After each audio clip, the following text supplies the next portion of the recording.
ஆமேன், அல்லேலூயா. உங்கள் யாவருக்கும் என்னுடைய அன்பின் வாழ்த்துக்கள்.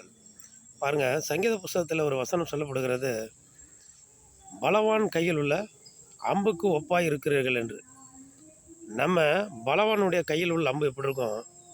ஒன்றும் முடியாதவங்க, தாங்கி நடக்கிறவங்க, தத்தி தத்தி நடக்கிறவங்க, ஒன்றுமே தெரியாதவங்க இல்லை.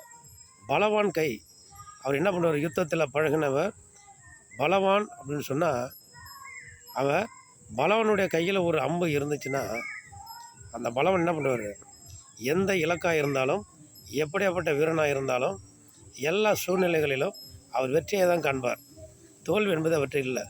பலவான் கையில் ஒரு அம்பு இருந்துச்சுன்னா, சிங்கம் வந்தாலும் சரி, கரடி வந்தாலும் சரி, புலி வந்தாலும் சரி, புலியை போல மனிதர்களாக இருந்தாலும் சரி தான், சிங்கம் போன்ற மனிதர்களாக இருந்தாலும் சரி தான், அது எப்படியாப்பட்ட சாத்தானாக இருந்தாலும் சரி தான், சாத்தானை மேற்கொள்வதற்கு, சத்துருவை விரட்டுவதற்கு, சத்துருவை துவசம் பண்ணுவதற்கு பலவான் கையில் உள்ள அம்பு, அது எப்படியாப்பட்ட ஒரு யுத்தமாக இருந்தாலும், போர்க்காலமாக இருந்தாலும், எல்லா இடங்களிலும் புகுந்து எதிரிகளை விரட்டடிக்க வர ஒரு துணிச்சலும் வல்லமையும் அந்த போர் வீரருக்கு இருக்கும்.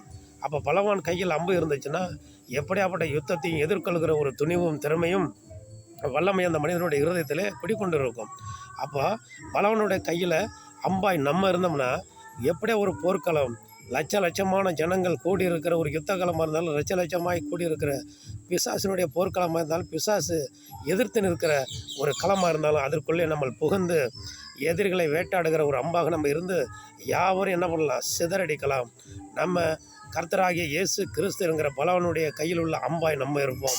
எதிரிகளை சிதறடிப்போம், எதிரிகளை மேற்கொள்வோம், சாத்தான் என்கிற எதிரியை சிதறடிப்போம், நன்மை பெற்றுக்கொள்வோம், ஆசீர்வாதத்தை அள்ளிக்கொள்வோம். ஆமென், அல்லேலூயா.